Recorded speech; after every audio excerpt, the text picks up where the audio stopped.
Hola, sean todos bienvenidos y bienvenidas a este espacio de acción y aprendizaje. Mi nombre es Patricia, hoy voy a ser su moderadora en este importante webinar titulado Fusarium R4T, comprendiendo la amenaza y actuando a tiempo. Esta iniciativa forma parte de los esfuerzos del Banana Action Group y la Alianza Global contra el R4T para generar conciencia sobre los desafíos que enfrenta la industria bananera global ante la amenaza del Fusarium raza tropical 4. Nuestro objetivo hoy es muy claro: educar a las partes interesadas sobre la gravedad de esta amenaza y la urgente necesidad de actuar. Antes de iniciar, les comparto brevemente la misión del Banana Action Group. Somos una alianza que une a productores y exportadores científicos, organizaciones agrícolas y responsables de políticas públicas en la lucha contra esta devastadora enfermedad, el Fusarium raza tropical 4. Buscamos articular esfuerzos, compartir conocimientos y promover medidas concretas de bioseguridad para proteger uno de los cultivos más importantes del mundo, que es el banano. A continuación, escucharemos a nuestro invitado especial, el ingeniero Antonio González, quien nos ayudará a comprender en profundidad qué es el Fusarium R4T, cómo se propaga y por qué representa un riesgo tan alto para la industria bananera. El señor González es ingeniero agrónomo de profesión, especialista en agricultura de precisión y máster en ciencias agrarias, con énfasis en sanidad, con más de 18 años de experiencia en el sector productivo bananero, bien dedicados y aprovechados a la investigación, y desde el sector productivo como director de servicios técnicos. Ingeniero Antonio, adelante por favor con su presentación. Bueno, Fusarium racecato tropical es un hongo que genera un síntoma o un efecto en plantas denominado marchitez por Fusarium. El agente causal de esta enfermedad, la cual es catastrófica y limitante para los sistemas productivos de musáceas. Digamos que su principal objetivo de ataque se consideran los materiales Cavendish, que representan casi el 60-80% de los productos vegetales que se exportan y que se consumen a nivel mundial en los diferentes mercados. Entonces, en ese sentido, Fusarium es un hongo del suelo que tiene la capacidad de moverse en suelo afectado, tiene la capacidad de moverse con plantas, en tejido vegetal, con plantas como, eh, como material de siembra contaminado. Puede ser arrastrado obviamente por fuentes de agua, inundaciones, etcétera, así a su vez todas las herramientas que utilizamos dentro del sistema productivo. A su vez equipos, vehículos, cualquier artículo o accesorio, herramienta que usemos en un sistema productivo y que tenga la capacidad de mover suelo contaminado. Más que la herramienta, es ese suelo que puede tener la presencia del patógeno. Ahora bien, cuando hablamos ya de la enfermedad como tal, es una enfermedad que genera una obstrucción vascular en el sistema vascular de las plantas, en este caso de las musáceas, generando unas comosis o tilosas que obstruyen la circulación interna en estos haces vasculares que al final terminan con la muerte de la planta. Epidemiológicamente hablando, es una enfermedad que ingresa principalmente a través de raíces y genera todo ese desarrollo o ese bloqueo de estos haces vasculares. Normalmente los primeros síntomas de la enfermedad lo podemos ver en las hojas bajeras, una clorosis que se da desde las hojas más viejas hacia las hojas más jóvenes. Se presenta principalmente esa clorosis. Hay unos síntomas también asociados al patógeno, como lo son las rajaduras de pseudotallo. Normalmente no se ha evidenciado, no se ha presentado hasta el momento afectación de fruta. ¿Esto de qué va a depender? Va a depender del momento en el cual se presenten esos primeros síntomas. ¿Y a qué me refiero? Que al final del día, una planta afectada por raza 4, ese racimo pueda que no llegue a cosecha, más que por la enfermedad, es porque no alcanza su desarrollo. O sea, se queda un racimo totalmente pobre, donde no tiene calibración y no desarrolla su longitud normal de proceso o que permita su mercadeo. Realmente la fruta hasta el momento no ha sido identificada como un factor de riesgo, pero igual se sigue haciendo investigación al respecto. Además del tema de síntomas, de la marchitez, de la clorosis que se genera, también se reduce la tasa de emisión foliar y además el tamaño de las hojas emitidas. Obviamente eso es una reacción de la planta al momento de generarse, estar presente el patógeno en su sistema vascular. Entonces, principalmente tiene esos desarrollos, como les dije, una enfermedad con mucha capacidad de distribución asociado al suelo contaminado. A su vez, existen una gran variedad de arbences o de coberturas o de malezas que pueden ser hospederas asintomáticas. Esto complica mucho más la situación, ya que a veces ese tipo de material se utiliza para cubrir algunas áreas para el tema de protección de la erosión, ¿no? Ya sea por temas de viento o por temas de agua, de escorrentía por agua, pero en este caso, para el caso de raza 4, también se convierte en un factor de posible dispersión cuando se mueva o haya traslado de este material vegetal como tal hacia otras áreas de producción. Entonces tenemos un patógeno con una amplia distribución, un patógeno con una gran capacidad, el cual posee unas estructuras de resistencia denominadas clamidosporas, las cuales tienen la capacidad de sobrevivir a condiciones adversas para el desarrollo del patógeno, y eso le permite que cuando se den las condiciones para su desarrollo, pues estas cápsulas conservan ese material para que el hongo nuevamente se active. Entonces, estamos frente a un enemigo bastante fuerte y con unas grandes posibilidades para sostenerse y dispersarse en el mundo del sistema productivo de las rosáceas. Las medidas de propagación de este hongo, como lo mencioné anteriormente, tienen una gran capacidad de dispersión. Comencemos con el sistema productivo de musáceas. Dentro del cultivo se desarrollan muchas labores. Todas estas labores en donde existe un contacto con el suelo se convierten en un factor de dispersión siempre y cuando este suelo esté contaminado. Herramientas, equipos, para el tema de preparación de suelos, todos estos elementos que son utilizados en áreas en la preparación y que puedan transportar suelo que esté contaminado se convierten en un factor de dispersión. Temas de vehículos, todos los vehículos que ingresan a fincas con presencia del patógeno o a lotes afectados por la presencia del patógeno que tengan la capacidad de mover suelo afectado se convierte en un factor de dispersión. A su vez, toda la fauna que tenemos presente dentro de las áreas de producción, de alguna forma también se convierten en vectores de movimiento de la enfermedad, ya que tienen la capacidad, el tema de mover algunos materiales contaminados de unas zonas a otras. Asociado también a los procesos de inundación que se puedan dar en algunas áreas de producción, todo el suelo que se ha arrastrado por aguas, por escorrentías, digamos, puede terminar afectando algunas plantaciones.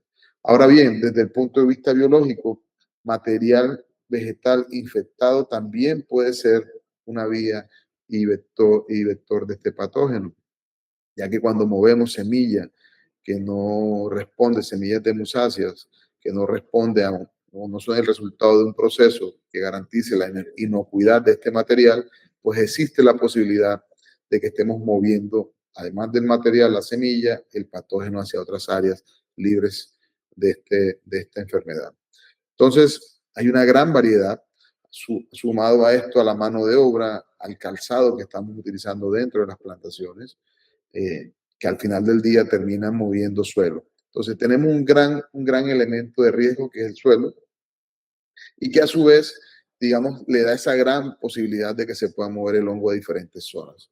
Y gran parte del peligro y del riesgo que existe con el patógeno precisamente es esa gran capacidad que existe de poderlo llevar a diferentes áreas de producción a través de este suelo contaminado, inundaciones, elementos, herramientas, material vegetal de semilla no inocuo, etcétera, etcétera. Entonces, y no solo es eso, sino que además su permanencia en el suelo. Cuando comenzamos a conocer un poco de Fusarium, hablaban de áreas con más de 30 años de haber sido afectadas por el patógeno y posterior a esto nuevamente eran sembradas y el resultado que se obtenía era que había presencia nuevamente de plantas afectadas por el patógeno. Entonces, digamos, además de esa gran distribución del patógeno, esa persistencia en las áreas afectadas, que al final del día limita cuando queremos hablar de continuidad de los sistemas productivos, esta enfermedad se convierte, digamos, en un talón de Aquiles para lo que hoy conocemos como producción de Cavendish y de algunos otros materiales exóticos que también son susceptibles a raza 4. Raza 4, digamos, tiene un abanico de opciones, no solo es Cavendish, también afecta a Gros Michel, Blue, algunos plátanos, ya hay reportes, existen reportes desde Venezuela de presencia de raza 4 en plátano. Y hay otros estudios en los cuales se ha venido avanzando con agrosavia, donde también hemos logrado identificar síntomas de la enfermedad en algunos plátanos de nuestro país que están presentes en nuestras áreas. Entonces, eso quiere decir que estamos frente a un enemigo con una gran distribución, no solo con un gran enemigo, digamos, con un gran potencial. Desde el punto de vista epidemiológico, pensando en los materiales los cuales afecta, como el riesgo de permanencia en el suelo, como su gran distribución, gran capacidad para distribuirse a todas las regiones o zonas productoras.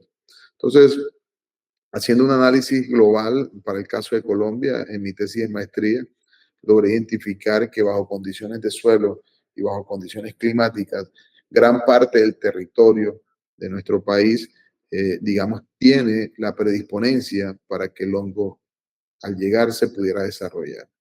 Se evaluaron factores como suelo, clima, dentro de los factores de clima, temperatura y precipitaciones, se evaluó topografía, altura sobre metros sobre el nivel del mar, y digamos que gran parte de nuestro territorio tiene una gran capacidad o una gran predisponencia para que este hongo se desarrolle. A su vez, también realizamos este mismo análisis para un país vecino, en donde realmente las condiciones son muy similares, lo cual nos genera una alerta y es donde tenemos que trabajar mucho el tema de prevención, ya que por parte de suelo, clima, tenemos factores que en términos generales pueden favorecer el desarrollo en el caso de que el hongo llegue a alguna de estas áreas. Entonces tenemos que seguir trabajando y avanzando en los temas de bioseguridad. Bueno, el impacto sobre la industria, digamos que el impacto de raza 4, el enfoque inicial uno lo pudiera dar hacia el sistema productivo como tal base, ¿cierto?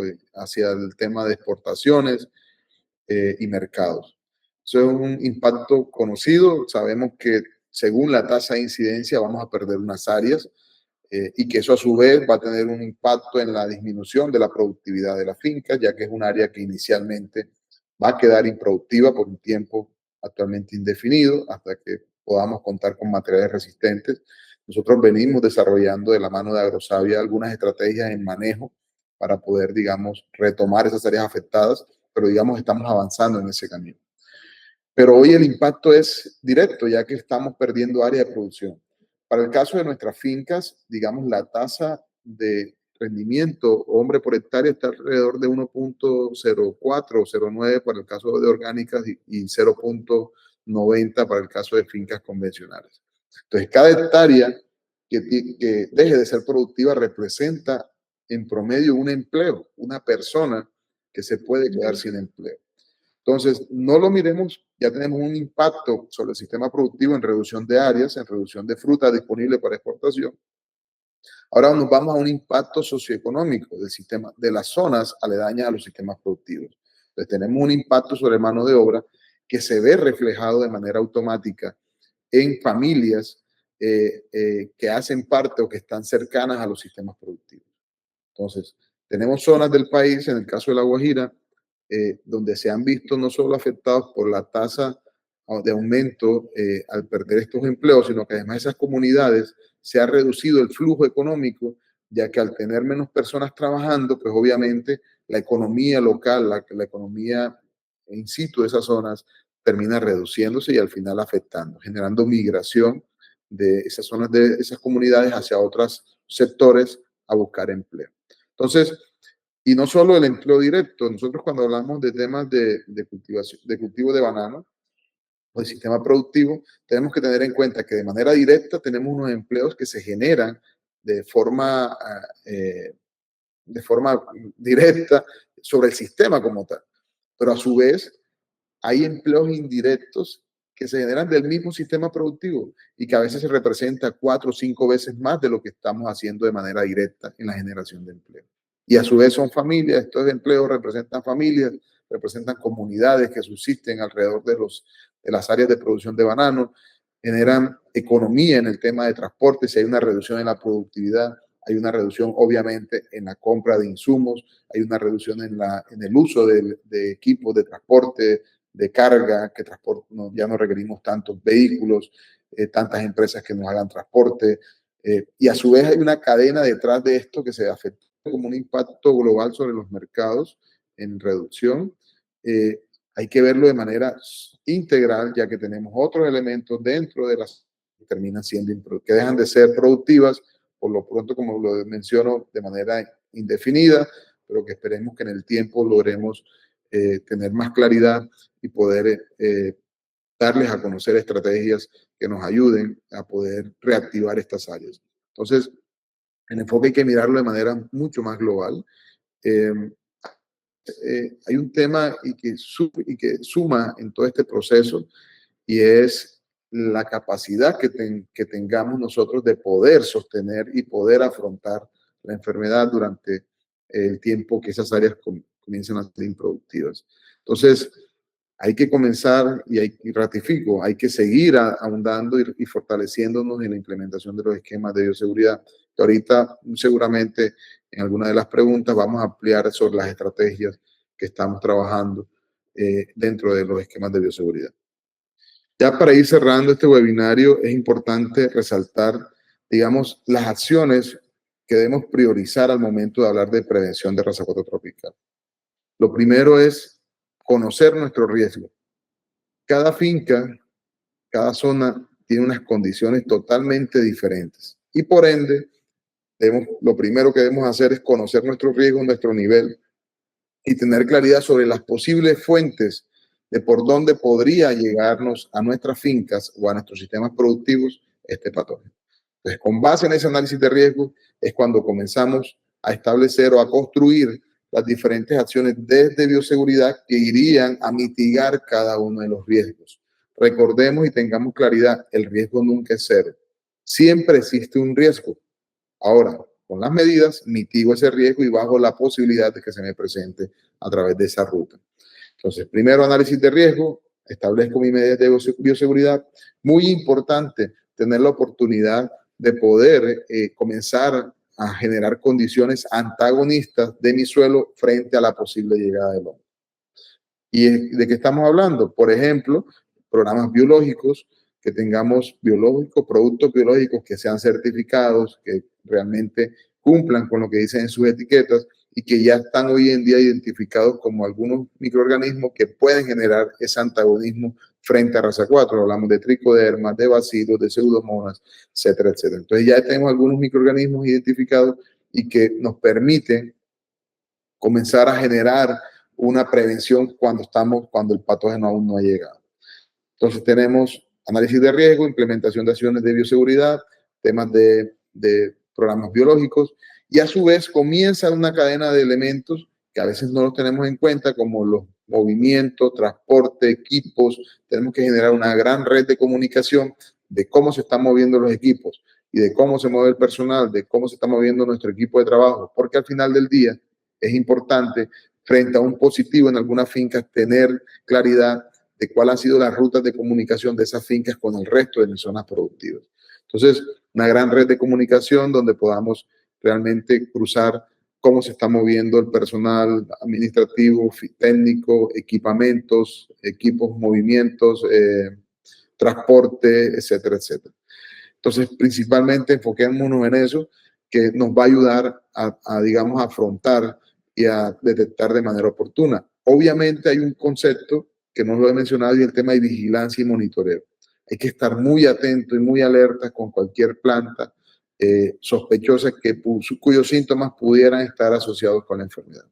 Entonces, ahí tenemos un abanico de tareas y de acciones en las cuales debemos enfocar nuestros esfuerzos. En el ámbito gubernamental es importante que se establezcan todas las medidas legales que al final ayuden a brindar todos aquellos productores encaminados a la prevención. O sea, que tengamos un soporte legal sobre las diferentes medidas y acciones que estamos implementando. Es muy importante que de manera conjunta se establezcan estas normativas, las cuales ya para el caso de Colombia existen, las conozco para el caso de Ecuador, Perú igual, Venezuela igual, y todos los países de Centroamérica, digamos, se vienen avanzando con todo el soporte legal en la implementación de esquemas de bioseguridad. Muy importante que exista esa reglamentación desde el ámbito gubernamental a través de las diferentes ONPFs.